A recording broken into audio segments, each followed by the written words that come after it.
Welcome back to another episode of Chicago's Real Estate Unfiltered, where we give you the inside scoop on navigating the Chicago real estate market. I'm your host, Haley Westhoff. I'm Anna Theophanis. And today we are going to dive into the topic of, should you use your fraternity brother as your realtor? Because let's be honest, we all know a realtor, whether it's your aunt, your mom, your friend's mom, your frat brother. They all have their licenses and they all want your business. Exactly. And it's really overwhelming. I mean, you feel this sense of obligation. And I understand that too. I was a buyer before I was a realtor, and you feel like you got to use your Aunt Loretta, who has their real estate license, who works 5 hours a week and lives an hour and a half away. It is truly one of the biggest financial decisions you can make. And really, buyers should be using someone who's going to get the job done right and not someone that they feel like they have a sense of loyalty to. Exactly. Yeah, this is the biggest mistake people make. You hire your Aunt Loretta, and then 6 months down the road, you realize that she was not the best fit for where you're looking. And now you've made a terrible decision on the biggest investment of your life. I think buyers don't realize it until they've lost out on maybe their fifth home, that they're like, oh, maybe my Aunt Loretta doesn't really know what she's doing, and then it's too late. Right. And on both sides of the deal, you want someone as your buyer's agent that works in that market day in and day out. And as a listing agent, you need somebody that specializes in that area. I can't tell you, and I'm sure you have too, how many times I have had buyers call me and say, I feel really bad. I'm working with my friend, my, uncle, and, we're just not feeling like they have the value that we need. And we're seeing all of our coworkers find off-market properties and they've never sent us one. So I think, unfortunately, they don't realize it until it's too late. So let's talk specifics. As buyers, if you're working with somebody that's not in your market, you might be missing out on off-market listings. So yes, while we have access to some as any agent on our platforms, there are true off-market listings that you and I have access to in the city that somebody who works in the North Shore may not know about. I know you. Anna is literally calling sellers that don't even have their place on the market for her buyers, and I do the same. So it's that extra level of finding opportunities for buyers that buyers really deserve. And maybe your uncle or Aunt Loretta does do that for you, and if so, that's great. Yeah. But most agents don't do that. Exactly. And like we were talking about before, multiple offer situations, those are really complex. I mean, an agent does one mistake in that and you ruin it for your buyer. So an agent that really knows what terms to offer, what levers to pull, when to push back, when to let off, those things are so important, and it really takes skill. And just because someone has their real estate license doesn't mean that they have those skills. Oh, 100%. I had an offer on a listing recently where it was the best offer. It was the highest offer, but it was a disaster. It came in 5 different emails. It was so unorganized. And I was like, this is the beginning of our transaction together. What kind of agent are we going to be working with? And it was a friend of theirs, of course, who didn't come to the showings. So those types of situations, we ended up going with another offer that was much more buttoned up. So it isn't just about the terms. It's also about presentation and professionalism. Absolutely. I mean, when you have 5 offers and the prices are pretty similar and the terms are fairly similar, I mean, are you going to go with the offer, like you said, that came in 5 different, pieced emails? Or are you going to go with the one with the agent who really put thought and time and presented it professionally? Because that is an indication of how the rest of the transaction is going to go. Exactly. Another part about multiple offers is reading the room, right? Understanding the seller's needs, calling the listing agent, and really knowing what each seller is looking for, because they're not all looking for the same thing, right? That is exactly right. And I think that extra step that the buyer's agent takes to make that phone call and ask what's important to the seller, maybe look the seller up and learn a little bit about them and know how to appeal to them is really important. I like to tell this story, and I usually don't tell who it's about, but maybe I will. I once had a seller who, probably my only seller where price was not the number one priority.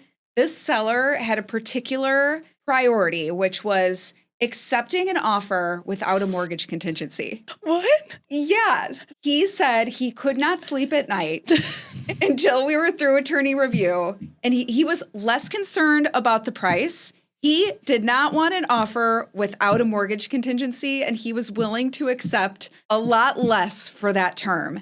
And, it turned out that we got a buyer, and that was just a requirement for him. They did pay a lower price because of it, but that was what the seller wanted. And I will tell you, that seller was my father. Oh my gosh. Sorry, Dad.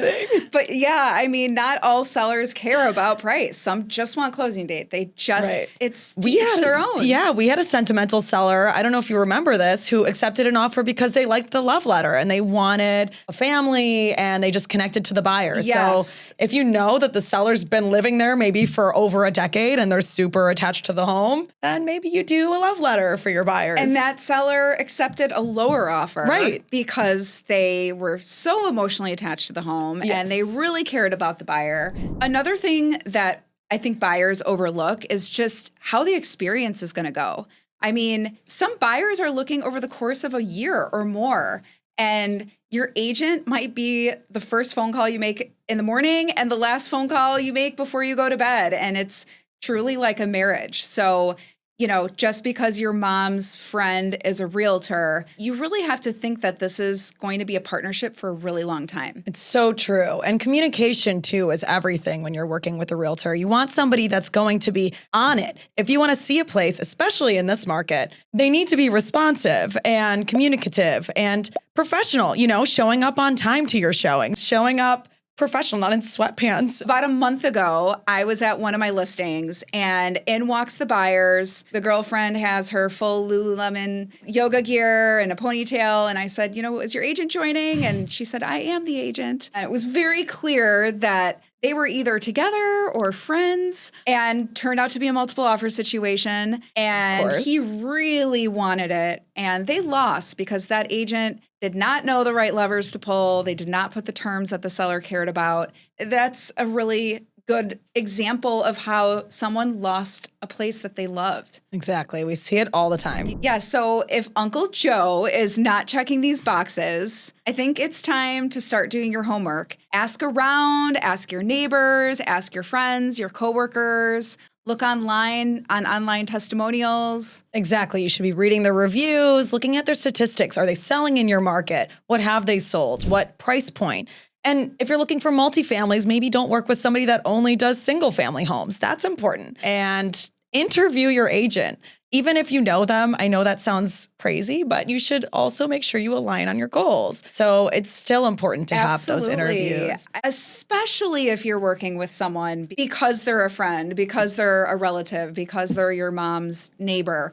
Those are the people you really should interview, because if you're getting to them just through that relationship, you're not getting to them because they're an expert. You're getting to them because someone knows them or you know them. So it's even more important in those situations to interview your agent. I totally agree. So yeah, some questions that you can ask.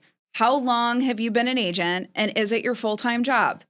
As you and I know, some agents do 2 deals a year. Maybe they have a license, but it's not really being an agent. Another one would be, what is your experience at this price point and neighborhood? What is your availability like? Do you stop at 5 o'clock, or are you 7 days a week like us? And ultimately, what's your process? Especially if it's a team, you want to know who's going to be meeting me and who's going to be negotiating the deal for me.